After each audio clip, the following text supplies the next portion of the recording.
So it looks like we're not going to be getting a Transformer Tuesday today. Looks like Hasbro has kind of exhausted all the stuff that they could really show us, oddly enough, at the time being. Man, we got all that Wave Force stuff, and now I'm even seeing boxed images of it that are showing up in the back of many different storage facilities. So Hasbro, man, you guys got to get on that. But anyways, the conversation that I want to have today is really that of I was talking with a bunch of my friends about what's going to be happening with Legacy or Legacy Evolution, whatever the line is going to be called. And one thing led to another, and we were going back and forth about how they want to probably tackle it this time around, what's going to be the real flavor of how they're going to do it, because everything up to this point really had kind of a certain style or concept everything was wrapped around. And as one thing led to another, we came to the topic of when did we truly begin with the classics universe, generations, chug. I hate that term, but that, a lot of the people in the fandom know what I'm talking about. When did we really start with that general idea of the modern interpretations of classics characters? And I just kind of want to take that conversation that we had and the back and forth, and me just going man, I really wish we kind of recorded the conversation in a lot of ways, because there was just a lot of stuff going on there. And it all pretty much, in my opinion, what I was pretty much saying was, I feel like what really kickstarted the whole classics kind of thing was when Car Robots came out, and Takara handled it as these are all brand new characters, almost a different continuity that's all been retroactively changed since then. But, all these brand new characters, a new idea, new continuity, the Destorongers, all these new trademarks, and, well, they weren't even trademarks in Japan, but, Speedbreaker and Mach Alert and X-Brawn. Well, actually, it wasn't called X-Brawn, it's called Wild Ride. Fire Convoy, just one after another. All of these. And it's something that they were really onto something when it was brought over, and then we had all these little trademark issues when it came to the licensing of the cars themselves. And then Sideburn, which was a Dodge Viper, had to actually have the Dodge Viper logo on the Super Sideburn version. And it's just the domino effect of that kind of stuff that then led to what I feel really was the first kind of prototype version of what would be classics later on. And it's that of alternators.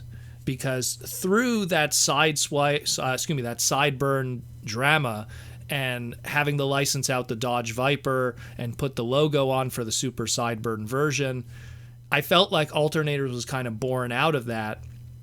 And going hey, why don't we take, classic trademarks and IPs, not to mention trademark them in the process and get them ready for the future of classic characters, and then do stuff with the automotive companies and just make a whole bunch of modern interpretations of classic characters.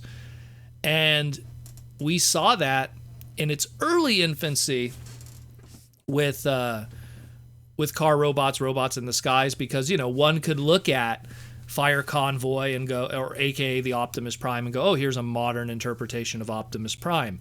And then you could look at some of the other characters like a Speedbreaker or a Mach Alert and go, oh, that's our Red Alert, or that's our Trax. An X-Brawn could be any kind of different interpretation of a Brawn or something, and then you could go down the line with Indy Heat and all of those.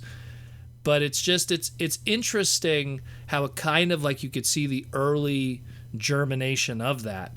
And when we have alternators that really was doing that directly, although in its own different kind of price point and scale. And around that time too, that alternators debuted also. It was December 11th. I remember that date specifically. December 11th, 2003, we had our very first Masterpiece, which alternators kind of were... As people don't believe this, alternators at one point were kind of a shared idea with that first Masterpiece, that first 20th anniversary Optimus Prime. If you look at the early alternator trading cards and you look at the early Masterpiece trading cards, they had the same aesthetic and grid pattern as if they were part of the same line. and in the same scale. Of course, all of that was departed later on when Masterpiece really started to become its own thing, and Binaltech, aka alternators, really also became its own thing. And then around that time too, we had our main line of Superlink, aka Energon, that had come out, which also, and I still say it to this day, there's a lot of Superlink Energon toys that if they would have come out in the Classics line, you would have believed it from an aesthetic and a play value standpoint. When you look at, like, let's say the Scorponok or the Rodimus, or even like when you dive into other characters such as like, Strong Arm, which was then repainted into Classics-esque kind of characters, or Toe Line, another one too, that was, painted into classic kind of characters. There's just this whole kind of engineering that was there that when you even dive into, say, something like the Starscream, that was in that mold, in that line, and how when we got the Energon Starscream, which had the more G1 kind of colors, you start seeing Hasbro going, hey, maybe we got something here. Maybe we could do something that could be tied into a main retail line at a deluxe or Voyager price point of classic characters being brought back. And they were kind of testing water, maybe not, but in my opinion, with the Superlink Energon line. There was a lot of that going on, not to mention, look, with Armada, we got Unicron for the first time. There was a lot of stuff that was seeing a lot of interesting germination. And I feel that that's where it really began. I felt that, the alternators and Binaltech, specifically on the Western side with alternators, got all those trademarks for them ready to go. And then it was Energon / Superlink that, while it was telling its own narrative and its own story and had its own self-contained thing, really also were a way to test using those classic character designs and doing modern interpretations of them.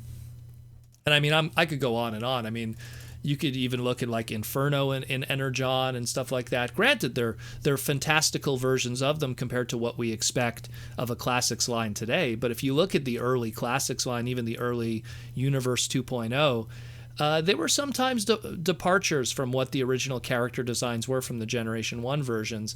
And that's why, like, I look at something like even the Rodimus from Energon, and I could see them using that as their version of Rodimus at the time being, if he was, let's say, released in the Classics line. But I digress, and then we look at Sharkticons, and I mean, it's no surprise that a lot of those Unicron trilogy molds got used in the BotCon repaints under the Classics emblem because they kind of worked. It kind of fit in when everything was said and done. And even when they did it with Shattered Glass too, you're mixing Classics toys with Unicron trilogy toys to make the Shattered Glass universe because they felt that aesthetic could mix together and not seem out of place. I don't know. It's just something that was just a conversation I had, and I just wanted to kind of record it and put it out there for you guys, and you could enter the conversation in that too. When do you really think the first early germinations of it really happened? I mean, again, you could look at as far back as even with Beast Machines, where they were kind of playing with certain ideas with certain characters on the vehicle mode side, or even you could even say Machine Wars. But even then, that's kind of a different story because those were all repaint and remolds of G2 toys or UK toys that never happened. But it is an interesting conversation to have, and there's no definitive answer. It's just kind of, I feel like really in 2003, 2004, that's when it really started to become a thing. But maybe there's something I'm missing, but let me know what you think. I don't know. It's just something I wanted to kind of bounce off of us because we don't have a Transformer Tuesday today. So why don't we look back instead of looking forward?